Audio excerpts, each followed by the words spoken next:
예, 만취 상태로 부산대 여자 기숙사 자유관에 침입해 여대생을 성추행하고 주먹까지 휘두른 같은 학교 남학생이 경찰에 검거됐습니다. 네, 부산대에서는 2013년 괴한이 침입해서 잠든 여학생을 성폭행한 사건이 있었는데요.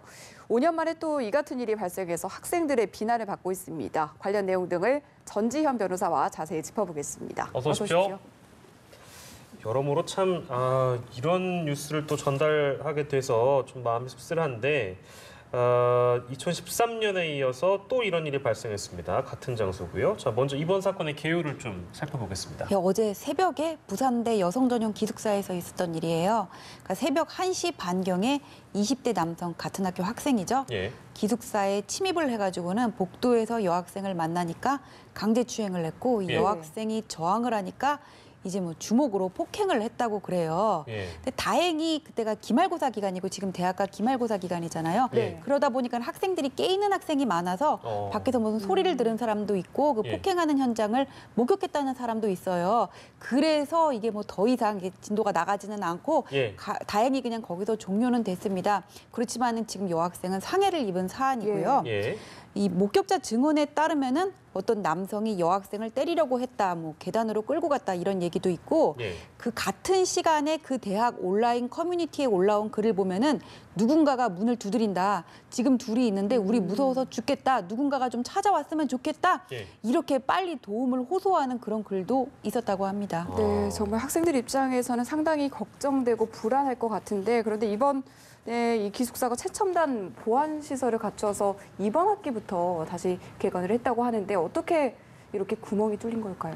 아니 근데 최첨단 보안 시설이라는 게 요즘 아파트들도 다 그래요. 이렇게 그렇죠. 카드 키를 대고 들어가는 시스템이잖아요. 예. 근데 그걸로 100% 도난이 방지된다고 보세요. 침입이 그거 아니란 말이에요. 이렇게 네. 사람이 들어가는 순간에 같이 이렇게 끼어서 들어갈 수도 있고 예. 그다음에 내가 카드를 잃어버렸을 때 누군가가 그 카드를 주워서 들어갈 수도 있는 거잖아요. 예. 이번 사건은 어떻게 일어났냐면은 원래 카드를 이렇게 대고 들어가는 시스템인데 새벽 1시부터 5시까지는 아무도 들어갈 수가 없게 통제가 돼 네. 있대요. 이때는 네. 카드를 대도 문이 안 열리게 완전히 이렇게 딱 잠가져 있는 거예요. 예. 그런데 지금 기말고사 기간이다 보니까 학생들이 밤늦게까지 도서관에서 공부를 할 거 아니에요. 그래서 요즘만 그거를 이렇게 해제시켜 놨다고 합니다. 24시간 이렇게 들어갈 수 있게. 예. 그런데 문제는 뭐냐면은 새벽 1시부터 5시까지는 이 기숙사를 지키는 경비원이 휴식을 취하는 시간이라 그래요. 예. 그러니까 새벽 1시부터 5시까지 들어갈 수 있도록 출입을 해제는 해줘놓고 네. 1시부터 5시 그 시간에 경비원은 다른 데 가서 이제 휴식을 취하고 있었던 거니까 네. 그 동안에는 그런 아무런 제한 없이 누가 이렇게 카드 키를 대고 들어갈 때 뒤에서 따라가기만 하면 타이밍만 잘 맞추면 아무나 들어갈 수가 있었던 거죠. 예.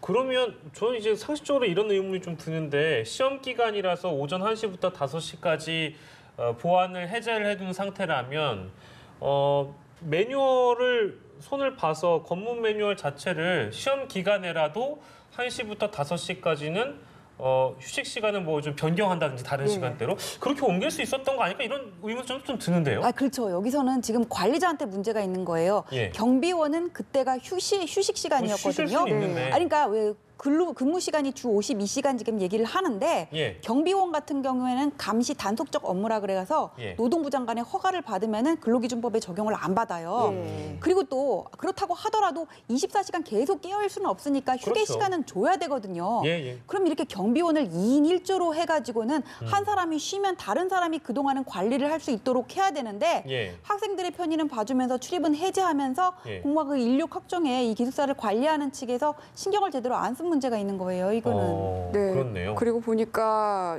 남학생이 침입한 사실을 내부에서는 인지를 못하고 학생들은 먼저 좀 알았는데 경찰이 출동한 이후에 학교 측에서 인지를 했다고 하는데 이 부분도 좀 학교 시스템에 문제가 있는 게 아닌가 이런 목소리가 나오던데요. 그러니까 이제 경비원 한 분이랑 그다음에 시설 관리하는 분 한 분 이렇게 두 명이 이렇게 당시에 있었다 그래요. 네. 그런데 뭐 기숙사라는 데가 시설을 관리하는 사람이 있다고 하더라도 예. 24시간 이렇게 전부 모니터링을 할 수는 없잖아요. 네. 그래서 지금 인지를 못하고 있는 사이에 이 사람이 이 가해자 침입자가 여기저기 두드리고 다니니까 예. 학생들이 먼저 인지를 해가지고는 커뮤니티에 올렸다는 건데 네. 그것도 문제가 있는 거죠. 먼저 침입자가 발생을 했으면은 예, 이 예. 보안을 책임지는 쪽에서 알아야 되는데 여학생들밖에 없었는데 학생들이 먼저 인지를 했으니까 이 친구들이 네. 얼마나 무서웠겠어요. 그렇죠. 그러니까요. 이거 진짜 더 이제 심각한 상황으로 번지지 않아서 다행이긴 합니다만 일단 이 상황 자체가 벌어진 게 2013년에 일이 있었음에도 불구하고 이런 일이 또 벌어지니까 굉장히 답답한 상황이고요. 지금 가해자의 경우에는 또 이런 얘기가 나오네요. 술 먹어서 기억나지 않는다 이렇게 얘기하고 있는데 이거 뭐 의도가 있는 걸까요? 이 사람도 이제 대학생이잖아요. 예. 자기가 일을 해놓고 잘못된 거는 아는 거예요. 예. 근데 뭐라고 말을 하기가 뭐 잘못했습니다 하기가 용기가 없는 거죠.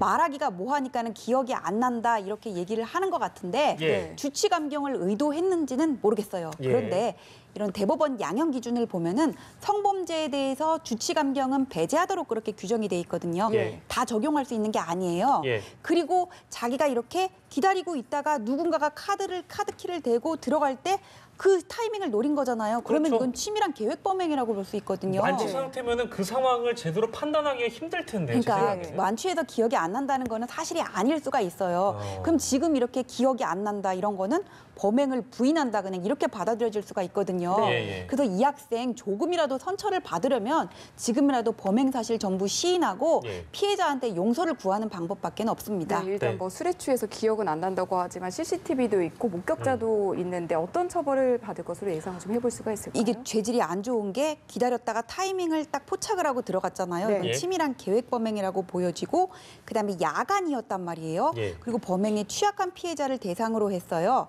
야간에 주거에 침입해서 강제 추행을 하고 또 고의적인 상해까지 했다. 네. 그렇게 되면 이제 성폭력법상의 강간 등 상해치상죄가 적용이 될 수가 있거든요. 예. 이런 경우에 물론 뭐 그 피해자의 상해 정도가 그 주 2주 이내로 치유가 될 수 있는 건지 아니면 4주 이상인지에 따라서 형이 더 가중될 수는 있지만 일단 죄질이 안 좋기 때문에 네. 예. 5년 전에 부산대에서 있었던 일, 그때 이제 성폭행까지 있었던 사건인데 그때 실형 6년이 나왔거든요. 네. 네. 그때 정도 이렇게 처벌을 받을 수 있다고 봅니다. 예. 그러니까 조금이라도 선처를 받으려면은 지금이라도 기억이 안 난다고 할 게 아니라 네. 잘못됐다고 빌고 피해자랑 합의를 해야 돼요. 예, 좋습니다. 자, 이제 그러면 대책을 저희가 얘기를 해봐야 될 텐데 아까 말씀하신 경비하시는 분들의 어떤 근무 매뉴얼이나 이런 것들을 법적으로 미비한 부분을 좀 더 채워놓고 법적으로 또 허용이 된다면은 그거를 바꿔서라도 시험 기간에는 제대로 경비할 수 있게끔 만들어줘야 되고요.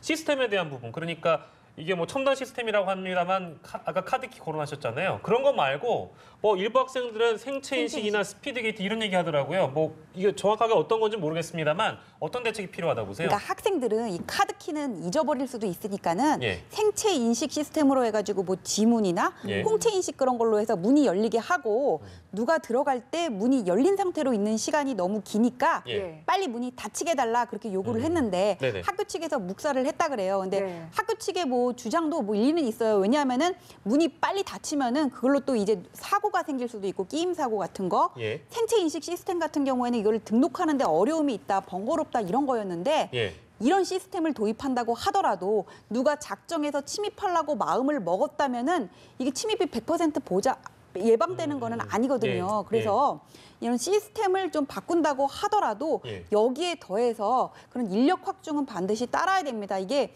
왜 이렇게 학교 측에서 뭐 어떤 한 사람이 경비를 하게 했는지는 모르겠는데 네. 그 인건비 절감이라든지 뭐 그런 차원이라면은 인건비 막으려다가 더 큰 사고 터진다는 거를 알고 있어야 되죠. 네. 예, 알겠습니다. 첫 번째 주제로 만나본 부산대 사건을 다뤄봤고요. 두 번째 주제 영상으로 넘어가겠습니다.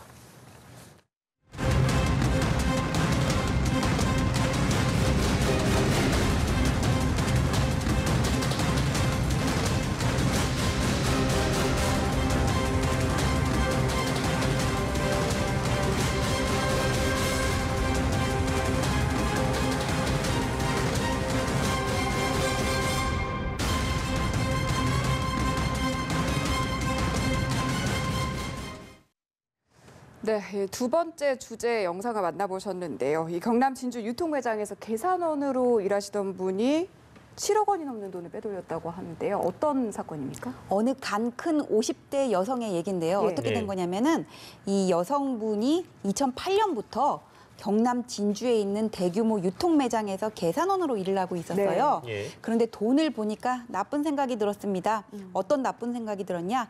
매출을 조작한다든지 예. 현금으로 내는 사람의 돈을 본인이 빼돌리는 방법으로 네. 하루에 30만 원에서 100만 원씩 10년이 넘는 기간 동안 예. 총 7억이 넘는 돈을 빼달린 거예요. 예. 그런데 이런 게 꼬리가 안 밟힐 수가 없는 거잖아요. 예. 이게 주인이 보니까 이상해요. 분명히 매출은 이만큼 나갔다고 하는데 수익은 얼마 안 나고 분명히 이게 일치 안 하는 부분이 생길 수밖에 없는 거거든요. 예, 예. 그리고 계산도 혼자서 하는 게 아니라 다른 사람이 하는 부분도 있는데 분명히 그렇게 뭔가 이렇게 구멍이 생길 수가 있는 문제거든요. 그래서 예. 이 주인이 CCTV를 달고 한번 잘 감시를 해봤어요. 예. 이건 분명히 계산하는 데서 사고가 터진 거다 이러고 그랬더니 한 여성이 돈을 이렇게 쓱 자기 주머니에 넣고 그런 게 이제 발각이 된 거죠. 예. 네. 그래서 이 여성을 추궁해가지고는 예. 결국 자백을 받아냈다고 합니다. 네. 뭐 이런 돈으로 또 아파트하고 승용차까지 구입했다고 하니까 주변에 있는 분들도 약간은 뭐 의아하게 생각했을 법도 한데 아무튼 뭐 드러나게 된 경위는 이제 매장 주인의 어떤 자체 조사를 통해서 경찰에 신고를 해서 이렇게 됐고 혐의가 확정이 되면 받게 될 처벌 수위를 저희가 좀 정리해 보겠습니다. 이게 5억 원 이상이 넘는 횡령죄 같은 경우엔 특경과법에 적용을 받거든요. 예. 네. 근데 그렇다고 하더라도 실형을 안 살 수 있는 방법은 있어요. 내가 횡령한 돈을 피해자한테 전부 변제를 하고 예. 용서를 구해서 예. 이제 피해자가 이 사람의 처벌을 불원한다 그런 의사를 법원에다가 이렇게 표시를 하는 거거든요. 예. 그러니까 이 여성이 지금 당장 뭐라고 나오고 있냐면은 내가 분양권 산 아파트 전부 돌려주겠다 이렇게 얘기를 하고 있는데 예. 지금 이 사용한 내역을 보니까 아파트도 사고 승용차도 사고 예. 또 생활비로도 썼거든요. 예. 이게 지금 지난달에 아파트를 구매했다 그래요. 분양권을. 예. 그래서 지금 이 아파트 시세가 어느 정도 되는지는 모르겠는데 예. 이거 돌려준다고 해서 다 복구가 될 수 있는지는 모르겠어요. 그러게요. 그래서 이거를 최대한 자기가 할 수 있는 선에서 변제를 하고 예. 그다음에 용서를 구해서 피해자가 용서해 주세요. 처벌 불원합니다. 재판부에 그렇게 선처를 구하면은 예. 그때는 실형을 안 사는 방법도 있습니다. 네, 예, 예. 10년에 걸쳐서 벌어진 계산원의 7억 원 횡령 사건 짚어봤고요. 이번에는 마지막 주제로 좀 넘어가 보겠습니다. 이 경찰이 고향 저유소 화재 사건에 책임 있는 5명을 입건했는데 검찰이 어떤 혐의로 송치를 하게 되는지 좀 짚어주실까요? 총 5명이 이제 예. 불구속 입건이 됐고요. 한 명은 이제 스리랑카인이에요. 이분은 중실화죄, 풍등을 날렸던 우리가 네. 잘 알고 있는 그 스리랑카인이고요. 예. 그다음에 3명은 송유관 안전관리법 위반인데 누구냐면 일단 대한송유관 그 경인지사 지사장, 안전부장 그리고 차장이고요. 예. 이 사람들의 잘못은 뭐냐면은 이 건초된 그 풀을 옆에 그냥 방치하고 있어서 불이 잘 날 수 있는 그런 상황을 만들었다는 것과 예. 그다음에 탱크 내부에 인화 방지망이 찢어져 있는 채로 방치했다는 거. 그리고 배기구에 설치하도록 되어 있는 화염 방지기를 일부만 설치했다.